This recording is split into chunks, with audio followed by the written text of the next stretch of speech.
Well, there we are, Professor. Thank you so much for joining me on True 30 this morning. I really appreciate your time. Thank you for having me on the show. I'm really excited about being here.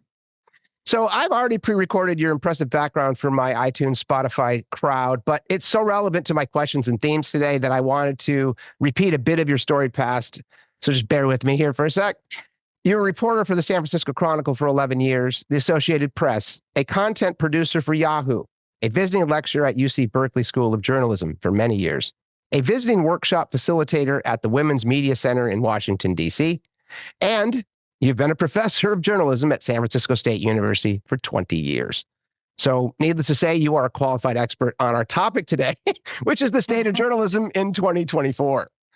And I'm really excited about this conversation because, as I shared with you off camera, I love sitting down with journalists to talk about their craft and why you got into the business. So why don't we just start there? Why did you decide to become a journalist? That's such a great question. I haven't been asked that question in a while. So why? I think it's the same answer that I would have given many, many years ago, which is when I was a kid and I was younger and figuring out what is it that I'm good at and what can I do? And I realized telling stories in the very basic community way, which is you hear something, you share something, being the town crier, if you will, the messenger, but don't shoot the messenger kind of person, and sharing those stories. And then when I was in junior college at Solana College in Fairfield, I started taking classes with Miley Ornelas and some other folks, and they encouraged me into this thing called broadcast journalism. Now, what's funny is I got into USC and there I thought, okay, I'm going to study broadcast journalism, but the professors there really encouraged me to write. They said, you can do anything if you can write. And so that is where I switched from broadcast to print, which those delineations don't make sense that much anymore. And we can talk about that later, but that's kind of how I started. Right. Well, and that's kind of like anybody. You were an intern at the Modesto Bee, I think, if my memory serves. Wow, what a great memory. Yeah. Modesto Bee, LA Herald Examiner, yes. Associated Press. And I was lucky enough to get the job at the AP right out of college. And I remember my bureau chief, Andy Lippman, saying to me, very few college grads will end up in LA because there was a big market. So he had me write a list. And one of my lists, Hawaii was on the list, Alaska was on the list, because I said, if I have to move, let's just move somewhere crazy. But I ended up getting hired in LA, which is where I was for a couple of years until I came to San Francisco. Because you've been in the Bay Area ever since then. Yes. Correct? Yeah. Cool. So the topic, as I mentioned to you briefly, was I'd like to talk about objectivity for a sec. One of my favorite gonzo journalists, Hunter S. Thompson, famously said, "So much for objective journalism. Don't bother to look for it here, not under my byline or mine or anyone else's I can think of, with the possible exception of things like box scores, race results, and stock market tabulations. There is no such thing as objective journalism. The phrase itself is a pompous contradiction in terms." So let's compare and contrast that to another journalist that I love. Sebastian Unger said something akin to, "Any good reporter will allow the facts to destroy her opinions," which is about as close to the objectivity term I understand. And so I just wanted to get your take. Do you believe objectivity was possible when you started in your career? If so, do you believe it's possible today, or was it never possible? I think it's the way that the question or the terminology itself is framed. This idea of objectivity, I don't think it's possible theoretically or realistically, because we each come in with bias, whether we know it or not. So it's, the fact is where we grew up, how we grew up, who our friends are, what our values are, all of those things play a role in how any journalist covers a news story. Now, we are, of course, trained in journalism schools like the one I went to be objective. And there is a value in trying to be objective.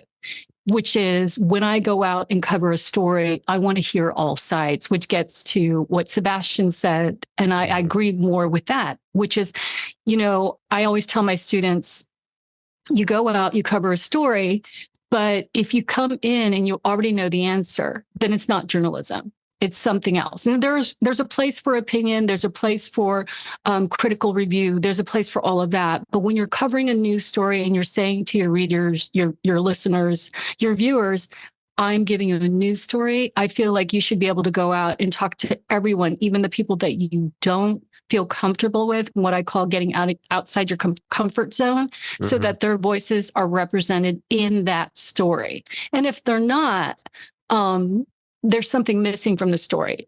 But even if you go out and cover, and talk to lots of different people and you have diversity in your story, there's still some implicit or unconscious bias in that story, not just from the individual reporter, but from the newsroom that publishes or airs that story.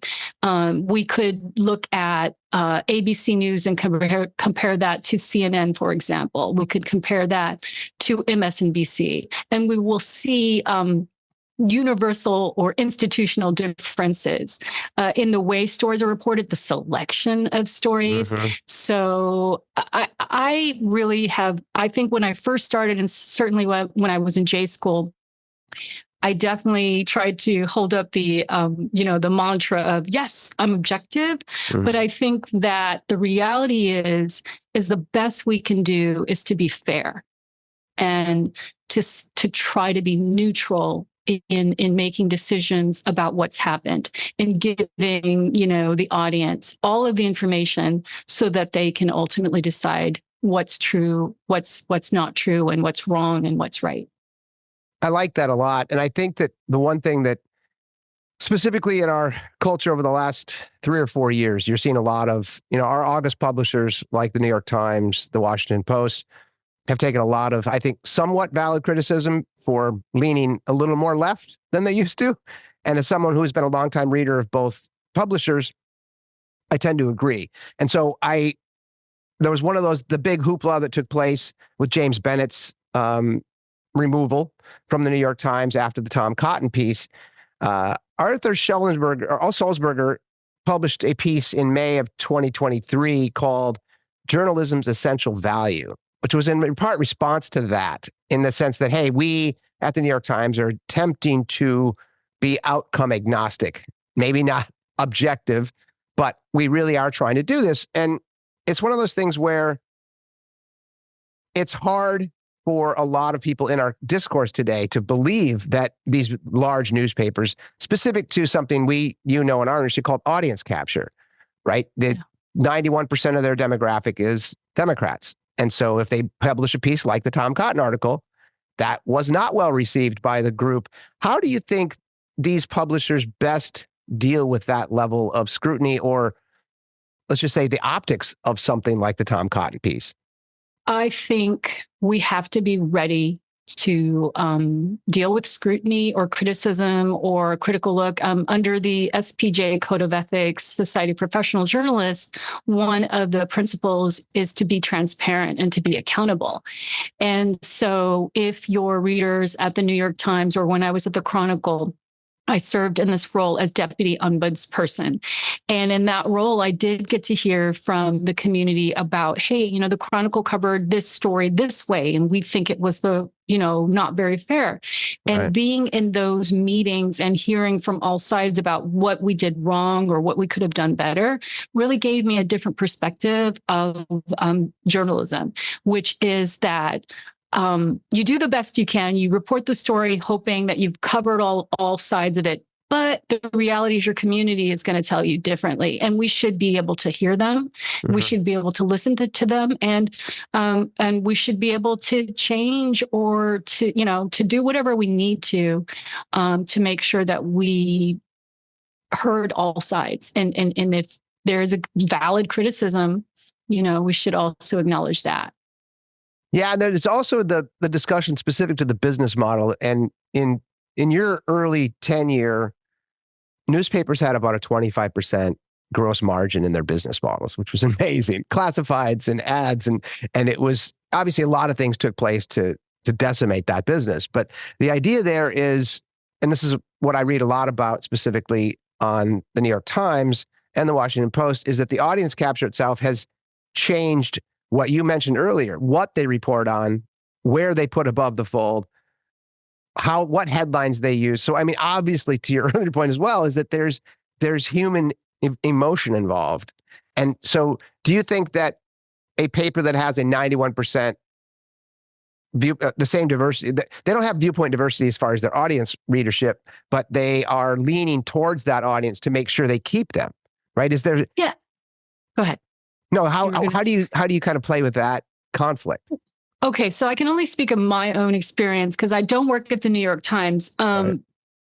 But I would say when I was at the Chronicle, for example, I, as a reporter, never looked at that data to say, oh, here is my reader. They are 33 and they live in Berkeley and they do XYZ. Okay. And in that kind of naivete, or that kind of sense of you don't know who exactly is reading your story, gave me a little bit more freedom as an individual journalist. Having moved into education and being a professor and having time to study and research and really think about when news outlets do have, let's say you have a larger audience. And what I learned at the Chronicle, they had a lot of readers in Berkeley. Mm-hmm. So the institution itself will probably do more coverage of Berkeley because of that. Sure. So there were economic ties to what was covered, or, not necessarily how it was covered. At least it didn't trickle down to the journalists themselves, but the, stories. Oh, wow, we've got a lot of readers in Berkeley, so let's do more. The idea that a big institution would lean one way intentionally is hard for me to accept, because if you were at, any of the job, there are a bunch of conferences, the AAJA, Asian American Journalists Association, NABJ, ONA, there are all of these professional organizations. I've attended many of the conferences and spoken on panels and attended those panels as well. And every individual I've talked to operates under the notion that they are open to what is happening, that they are not trying to orchestrate or coordinate or, somehow manipulate the information they're receiving. So I would say that at the individual level. No, that makes sense. And it actually, it's very consistent with what you mentioned earlier. I think the transparency piece is important. So to use the San Francisco Chronicle Berkeley relationship, that would just be something that you just admit to. Yeah. Right. You're like, well, yeah, we know through our demographics that we have a lot of folks in Berkeley. So it's almost like the local news appeal. Like, it's us. We're here. Berkeley's here. So yeah, we are going to cover that more. And I think that's when the readership be like, oh, okay. All right. Well, so right. you admit it. You're like, yeah, we admit it. And I exactly. think that's really where I think consumers would then, and I also, because we're so divided as a culture today, I think that level of introspection as an organization is like, yeah, we do, and I think that the New York Times could actually benefit from that too, because I agree. Their business model exploded after Donald Trump was elected president in 2016. And Arthur Sulzberger, when he started to talk about this, it was in 2014, he started talking about a paywall. And he's like, we need to do this. And I was in the ad business at the time. And we were like, oh, good luck with that, dude. That's going to be brutal, because the Wall Street Journal was really the only publisher that had kind of mastered that. And, they did it. They're now doing they have 10 million subscribers, right? They're doing $1 billion a year in business. That paper, 200 plus articles a day, which I think for the majority of which are very well sourced and very well edited. And I don't think have a lot of bias to it. But then the other side of it is that what they choose to focus on, the words, the coverage of Donald Trump as an example, it made them money. It made them a lot of money. So But I will also add to the Pew Research Center does a report. It used to be annual, but it does a report called The State of the News Media. And what I find interesting is that during election years, profit or revenue for stations, news outlets goes up. The profit goes up because there's a lot more interest during an election year, especially if it's a presidential election. So what I would say is that a lot of places probably benefited when election year happened. And then, of course, as you know, good drama is good story, right? Like everybody wants to know or find out about something when there's tension or conflict or who done it, like a mystery, right? There is this interesting thing that happened, I think, when President Trump became president, right? Because it was shocking for many people. I remember talking to people the day after, and they were like, I did not expect that. So what happens when you don't know what to expect? Well, then you're more interested in finding out what's going on today, what's going on tomorrow. It's going to definitely help news outlets. I remember even when President Trump would have a press conference, those press conferences were so crazy in a way because either he or someone from his team, they were directly kind of sometimes, confronting a reporter here and there. That was, again, good drama. Yes. And so it's another reason why the audience tunes in.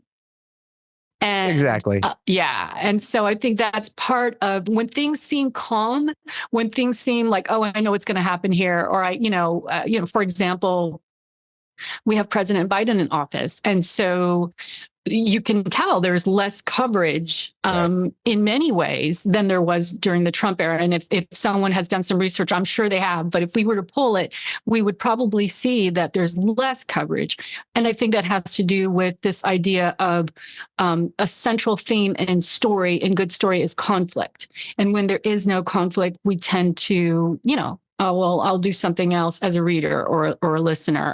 I think I know what's happening there. But if something shocking happens, right? Oh my goodness, I didn't expect that. Then people tend to tune in. It's a great point. And I think that's also a piece to the New York Times Needle had a 97% chance of Hillary Clinton winning. And that's an example to me of where they missed it. And so they could have said, as opposed to after they puked on themselves, they could say, oh, you know what? We got that all wrong. And here's why, and here's how we're going to kind of re-steer, or rejigger what we're doing on that front. Maybe we need more viewpoint diversity from our reporters, which, by the way, begs the question. Have you heard of the book Bad News by Batya Ungar-Sargon? So she was an editor at Newsweek, and she wrote a book. And for my listeners, I've talked about this book because I actually had it on 2 years ago. But the big piece of it, let me get to my notes here, is that she wrote a book called Bad News: How Woke Media is Undermining Democracy. And what she tried to explain is that many of the journalists at the August publishers came from Columbia J School and Northwestern J School and some of the top elite universities, and that a lot of these young men and women have a lot of the same ideological beliefs, and they come from privileged backgrounds. The history of the trade was more of a tradesman job, where it was holding truth to power, and obviously it was male dominated. There was a lot of problems with that, but the idea behind it was it was more of a trade and not so much of an elite opportunity to be an intern at the New York Times, live in Manhattan when your parents pay your rent, and this is her thesis is that the idea is that a lot of these reporters specific to our top publishers are homogenized in their thinking, and groupthink is the death of rigor. Any thoughts on that as far as? Wow. I mean, there was a book called The Boys on the Bus. And, the idea is that, when you are in a pack mentality situation, you can take on the values and beliefs of that group. Mm-hmm. But what I would say in terms of the election, where many reporters and many people in the audience, community thought Hillary Clinton would win. Yeah. One thing is that by that time, there was a heavy reliance on data. I remember Nate Silver, I believe. Yeah. He was at the New York Times. And so he had done a really good job of guesstimating who was going to win under when President Obama ran first. Mm-hmm. So there was a lot of kind of dependence, if you will, on data. And the data showed that this was going to be a Clinton thing. I think if the data had been different, no matter the values, no matter that pack mentality, I don't think journalists would have been as convinced that one side was going to win. It's simply that we've become reliant on numbers. We've become reliant on data. And one of the things I saw after the election, there was a lot of discussion, not around from a newsroom, but certainly academically, which was, what about that reliance on data that is based on what people are saying to you, right? So they're asking people before they vote, or what did you who did you vote for, or what was your vote? And then they're kind of guessing this is what the prediction will be. And I think that if anything, there's going to be less reliance, and there's been less reliance on that kind of predictive data, if you will, because the reality, one of the things is maybe someone is saying to you, I'm going to vote this way. But unless you are counting that number, unless you see them vote, you really don't know. And one of the things I remember hearing is people didn't want to reveal who they voted for, because as we both know, talking about politics nowadays can, break up families. Yeah. Sadly, you're right. Yeah. I've heard, like with Facebook, I remember hearing, I would even see in the news feed, someone would say this about one of the presidential candidates, and then all of a sudden cousins weren't talking anymore. I am defriending, defriend me if you're going to say X, Y, Z. If you're voting for Trump, we don't need to be friends anymore. Right. And you're a bad person. And I think that's really dangerous too, because I was not in politics at that time. I was still in the ad biz, but I went back to Minnesota to visit my mom. And we grew up, my mom, she's a single Mexican, and we were poor, and we grew up in this neighborhood, which was well-to-do engineers and doctors at the Mayo Clinic. I grew up in Rochester, Minnesota. And so my mom and I go for walks after I ate too much of her food. And we were going around our block, and I saw all these Trump signs. And these are people I grew up with, and these are educated, kind people.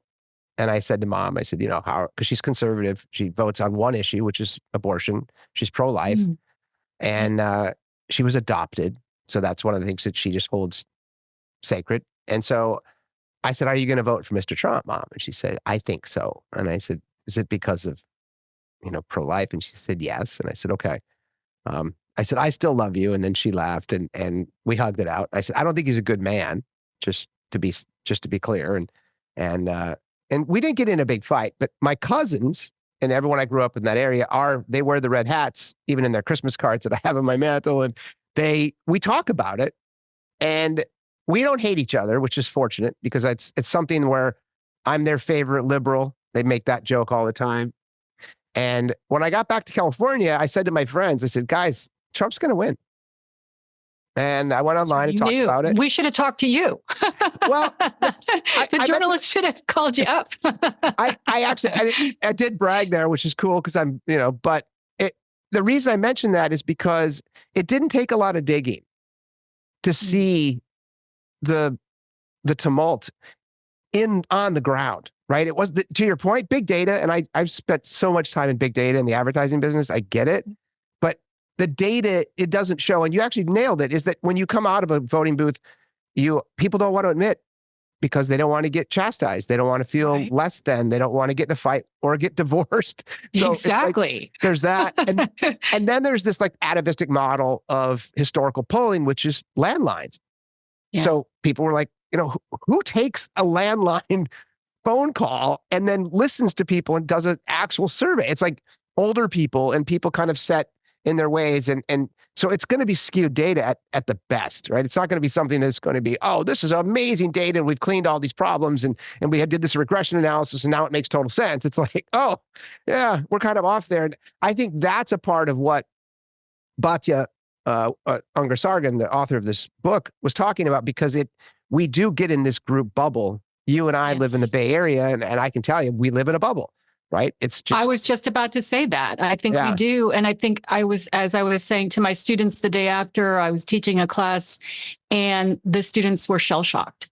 Oh, yeah. Especially the young women in my class. But up until that moment, they hadn't even thought about voting. They hadn't even thought about the election. They thought it was going to be like every other election. So that sense of, I guess, general apathy and sense of status quo remaining the same. And then seeing that kind of light bulb go off the next day was really eye-opening for me.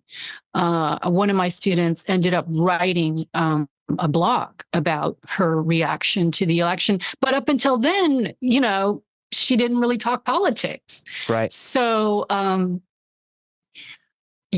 I just think that we live in a bubble at, like places like the Bay Area. And I remember going to the Caribbean, on a family trip, and the people in the Caribbean were like, wow, what do you think? Trump is going to, if you think Trump's getting elected. And I remember a friend saying, oh, that's not going to happen, and assuring others, right? And I'm thinking, wow. But no, and what's interesting is here we are, and we are looking at the, kind of a situation where Trump could become president. If we're being real about it, And yet it's interesting because the same people I remember saying, oh, don't worry about it, are kind of like, oh, no big deal. But I'm not feeling that way at all. I think a lot of people are more aware that things could change dramatically. And I think it's also, there's so much more going on in terms of dissatisfaction, in terms of, you mentioned your mom, having a strong value. And now it seems like that's what we are kind of choosing, right? So are you choosing for the values that you have, or are you choosing for a certain individual? And well, it's almost a difference between if you look at like the Mitt Romney Obama race, it was almost, what do you believe, fiscally, how do you think? Well, I think this way. And you're like, okay, well, I don't agree with that, so I'm going to vote for Obama. And then conversely, I think Obama's a socialist, so I'm going to vote for Mitt Romney. And that was kind of a wonderfully banal existence that I miss greatly, because it wasn't, I didn't hate someone for voting Mitt. And for all of his issues, I don't think he had a lot of them. I shouldn't say all. He seemed like a really good man. So I never had an issue about, Mitt is going to be, it's going to ruin our democracy and it's going to be this and that. It was like, yeah, we have a fundamental difference. And today, if you talk to somebody, if you want to kind of gauge where they sit, it wouldn't be a fiscal issue. It would be, where do you sit on, trans issues, or where do you sit on abortion, or where do you sit on the border, right? It's like, these are all things that are more cultural than they are feels financial. It feels like a wider divide. Yeah. Where, emotional. Much more emotional. Yeah. Yeah. And I think that's kind of the thing too, when it comes to, some of our largest and historical platforms being one way or another is not helping the situation. And that's kind of why I wanted to get your take on that. And then because it's in the zeitgeist today, this was one of the questions I was like, oh, I have to ask Yumi about this. What are your thoughts on all of the drama over at NPR? Because for those who haven't listened, Yuri Berliner was a long-term 25-year journalist at the NPR organization, and he penned an essay for the Free Press, basically saying something to this effect: an open-minded spirit no longer exists within NPR, and now, predictably, we don't have an audience that reflects America. A strategic emphasis on diversity and inclusion on the basis of race, ethnicity, and sexual orientation, promoted by NPR's former CEO, John Lansing, has fed the absence of viewpoint diversity, which I mentioned earlier. And I wanted to just bring that into the conversation, because there obviously is nothing wrong with a focus on diversity in the newsrooms. We need that. I don't know if you've looked at some of my interviews. I've interviewed Black intellectuals, Black journalists on this And everything I've read about that, I should say, most things you read about that, it's a wonderful step forward. So Yeah. I don't think he was necessarily criticizing him for the diversity, but what further on in the essay, he really talks about the lack of viewpoint diversity being the fulcrum to his complaint. That they've lost the narrative, if you will, at NPR. And let me just share this with you. In 2011, 26% of NPR listeners described themselves as conservatives, 23% as middle of the road, and 37% liberal. That's a wonderful breakdown. I mean, I don't think you get it better than that. And I've been a longtime listener of NPR, so I like that. 2023, there's 11% conservatives, 20% middle of the road, and 67% liberal. And NPR has lost 30% of its listeners since 2020. And so this goes back to our early conversation. The business model needs to keep itself in mind if it doesn't want to go out of business. So if they're trying to diversify their audience, let's just not worry about the journalists for a second. It's not working. They went from 60 million listeners to 42 million over the last 4 years. What do you think's going on? Okay, well, several things. I think that the listenership of radio, just in general, continues to decline, whereas podcasts, that listenership is going up. And this is, again, according to the Pew Research Center. Now, let's get into reasons why. Part of it is that user habits have changed. So, you ask a 20-something or a teenager, how do they receive their news? How do they get their news? They're not going to say to you, I tune into XYZ at a certain hour. Right. So that's part of it. So user habits have changed. But what you're speaking to is this idea that a news outlet as large and as powerful as NPR seems to be leaning one way. Do you, it feels like the question is, do I think that this is going to continue to erode their listenership? Yeah.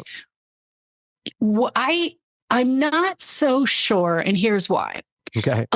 When the fairness doctrine was lifted, I believe in the 1980s, and allowing a lot of news outlets to, instead of covering stories where they had one side saying this and one side saying that, it allowed a lot of news outlets to take on the mantra of, we feel strongly about, we lean to the left, for example, MSNBC, or we lean to the right, Fox. And so that allowed a lot of outlets to say, this is who we are. This is our value. These are our values. The commentators that you see are going to be talking this way. And the audience moved and shifted toward their outlets. And what you've given me in terms of the data with NPR, it sounds like that's what is happening. Of course, I'd love to see the 2024 and future data, but yeah, me too.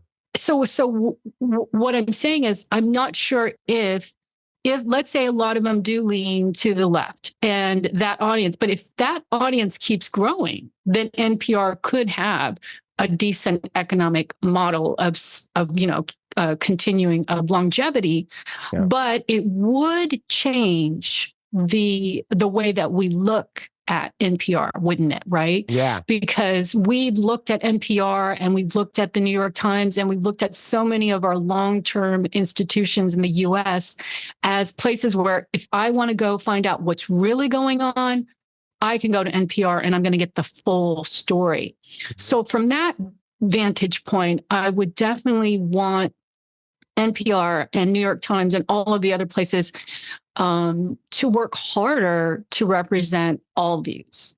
If people come to you and say our voices aren't being heard, then I think we as journalists and news outlets need to do a better job. Because at the end of the day, people could tune into so many different places. They can go to social media. They can they can find out news on Reddit.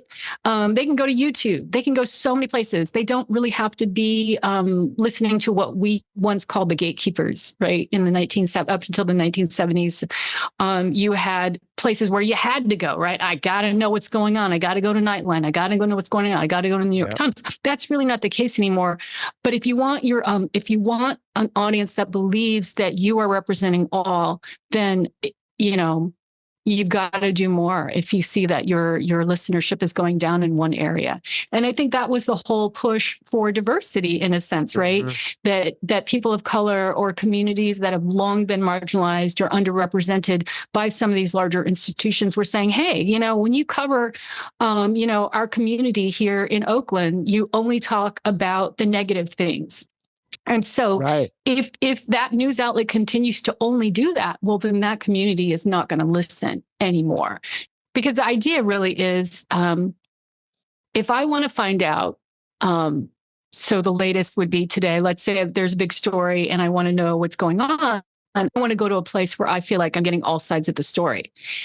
Okay, now, as soon as I said that, I want to talk about user habits. And this from, the data and the advertising, which is, the reality is that most people no longer go to one source to find out what's going on, right? The habit will be, I saw something on my X feed, and now I'm going to go check out what Instagram is saying. And then I'm going to, I'll check out the New York Times. I've got, a subscription, or I'm going to move over to the Chronicle, or I do a Google News search. So a lot of people are going to 3, 4, 5 sources before they decide what truth is for them.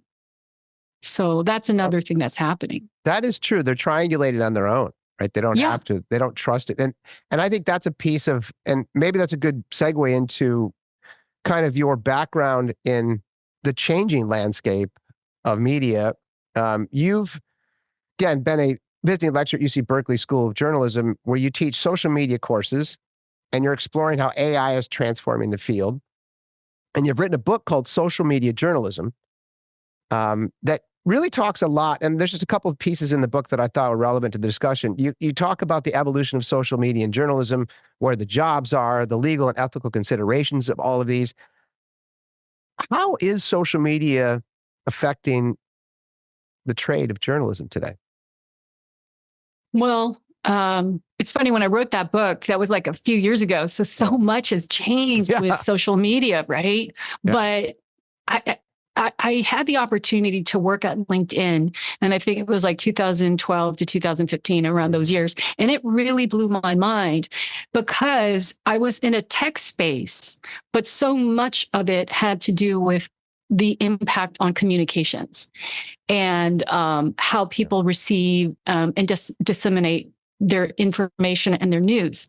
And what it really showed me is that social media plays an important role in journalism, because it is really the first, for example, if there was an earthquake, knock on wood, no earthquake today, but if there was something the magnitude of 5.0, most people are going to go to their smartphones, and most often they're going to see an alert from a social media platform first, or maybe even a text. That's the other thing.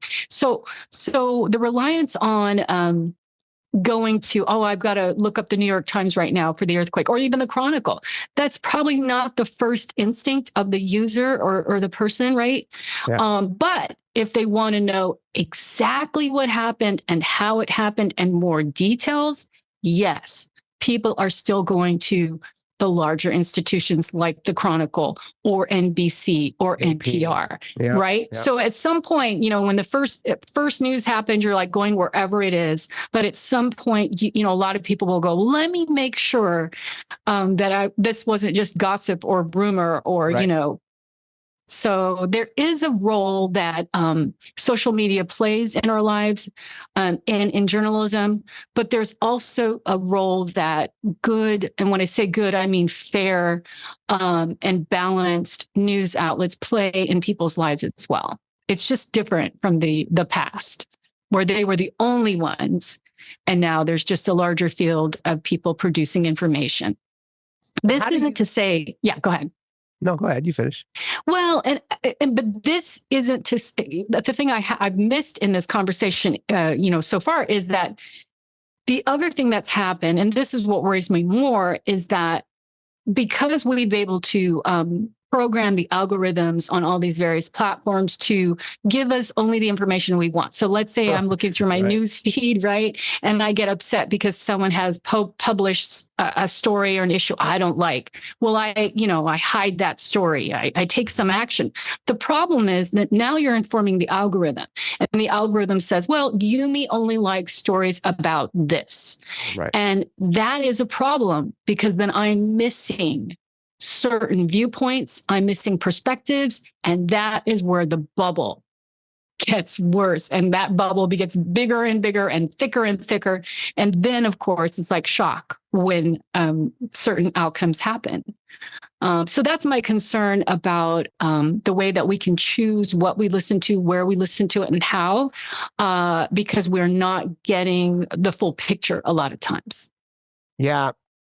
And that's why I wondered too how social media was affecting, if you've done any homework on the August publishers that we've mentioned, because internally I know I actually got a job offer from one of these large companies to help with their digital services group, right? Because they're trying to figure out, and they use a lot of multivariate testing to figure out which headline works best and which day part works best. And where do we publish this? Do we publish article on Tuesday at 8:00, or do we publish it? And then they can do these testing where this headline told much better than this headline.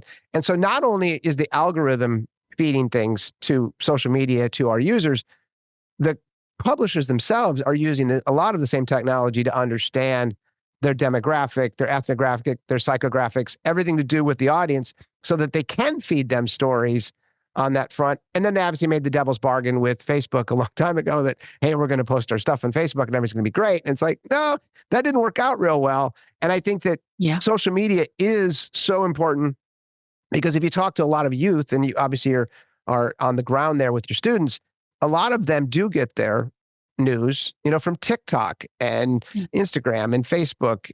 And Facebook's probably more of an older platform now, but the idea there is that that is their first piece. That is their first introduction. Their first tweet, text, whatever it may be, is not the old school New York Times, Washington Post, AP, Reuters, the kind of the guard that we've kind of grown up with. Absolutely. But what is interesting is a lot of times the stories that they may get on TikTok or, Instagram often come from those news outlets.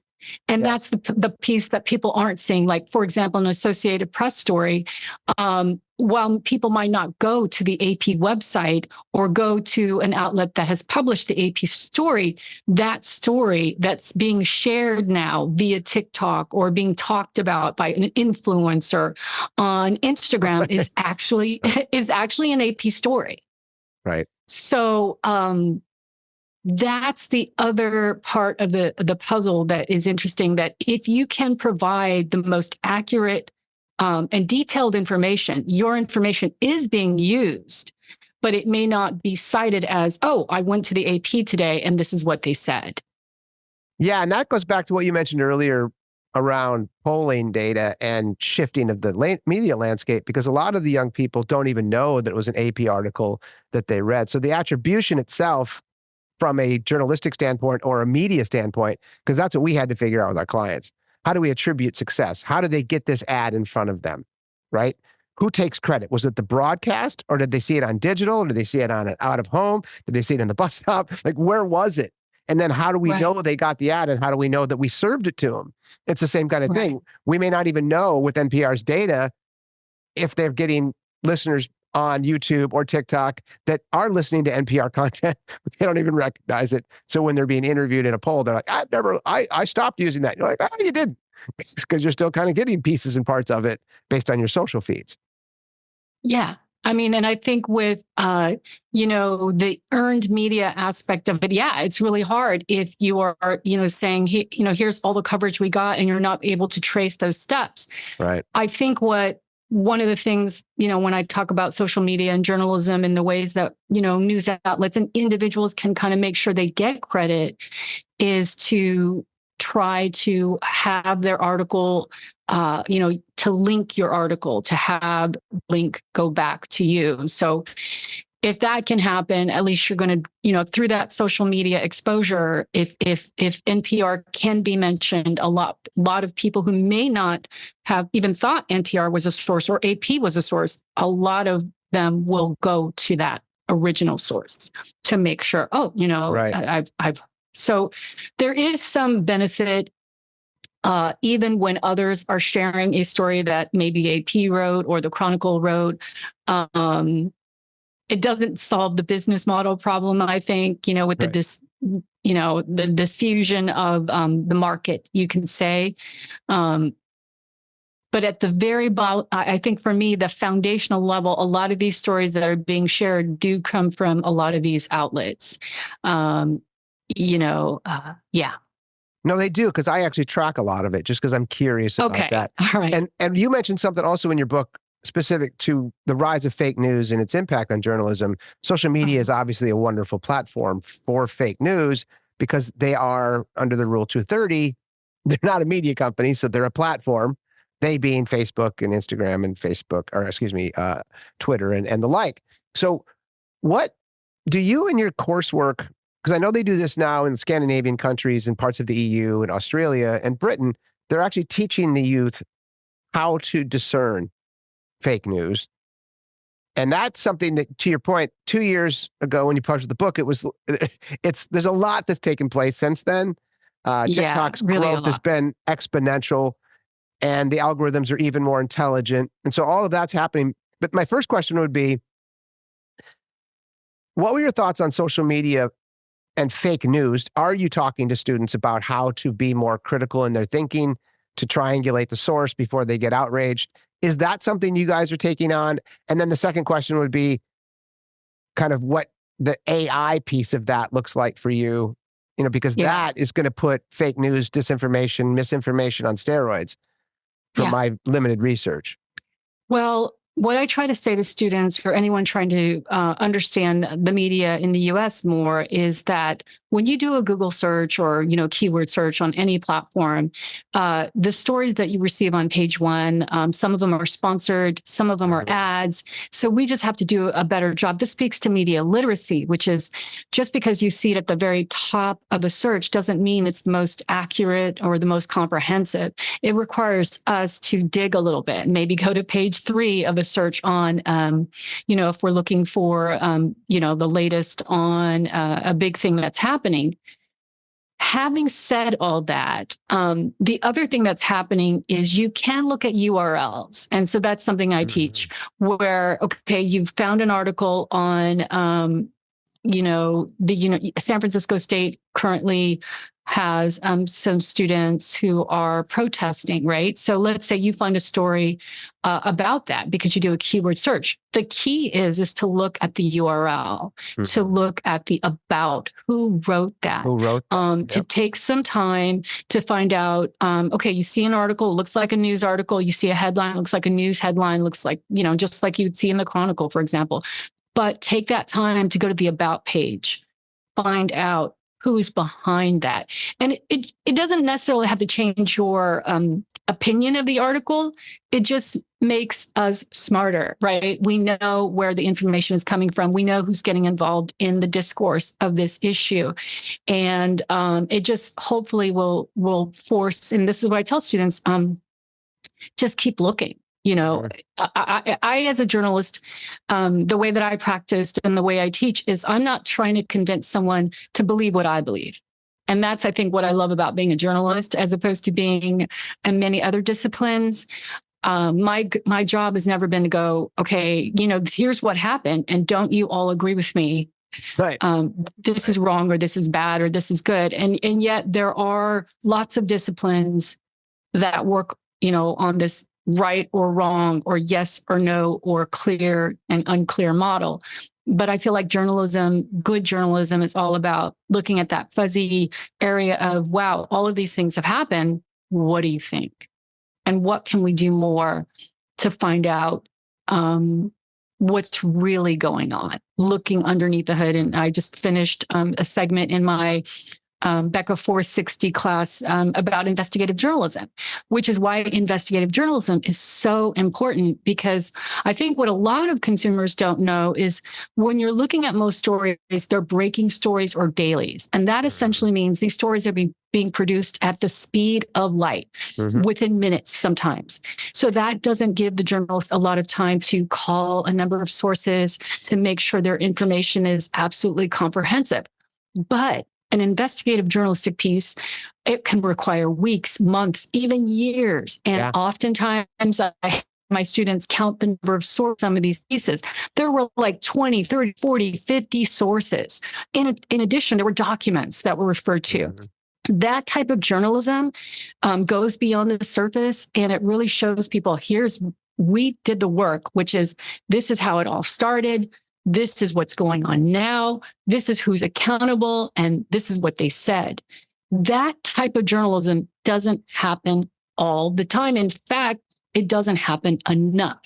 Right. So the kind of journalism we're exposed to and we take as truth is when a reporter will have 4 stories that day, and they're and they're trying to turn those stories with 1 or 2 or 3 sources at most, and that is really still on the superficial level of storytelling.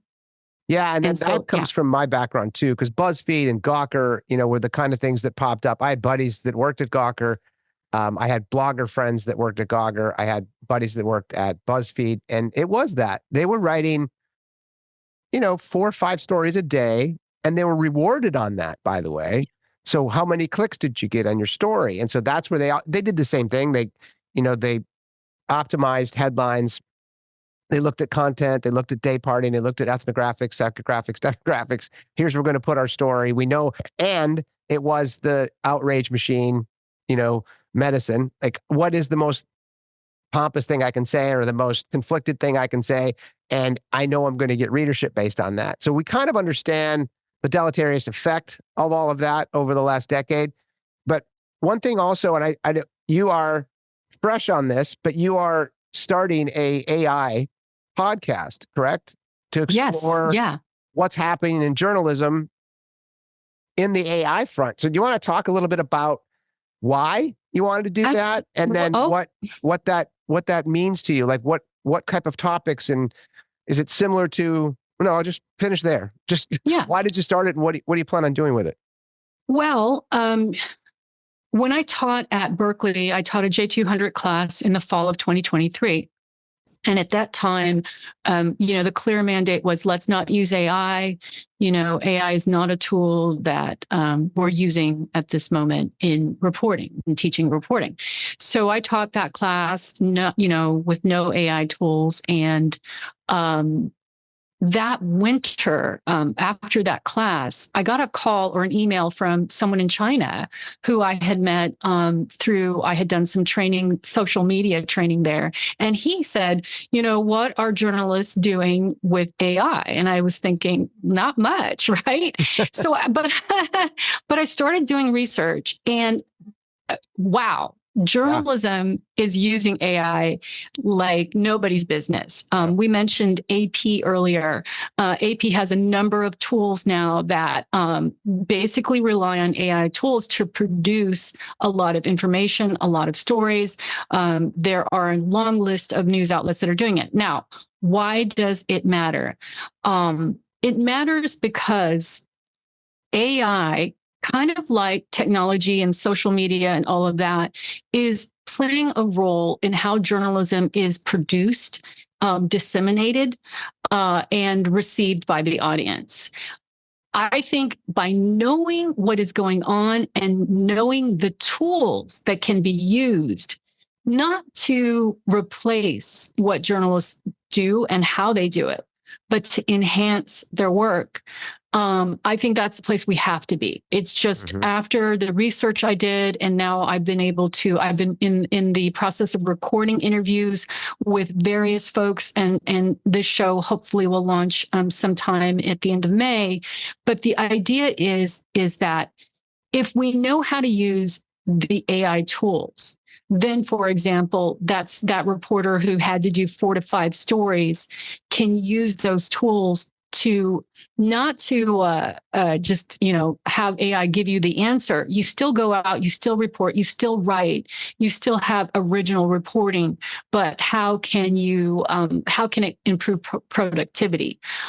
Yes, That's kind of the way I'm looking at AI. I know that there are larger issues around AI, and yeah. Well, there'll be a ton of them. I know you have a hard stop at 1:00, so let me just say this. Let me know when your show launches. And before I publish this, I will put it in the show notes so our listeners can actually log into your podcast as well. And then, as mentioned, I will reach out and we'll grab coffee one of these days soon. So thank you so much again for your time. I know you have a 1:00. I will let you go.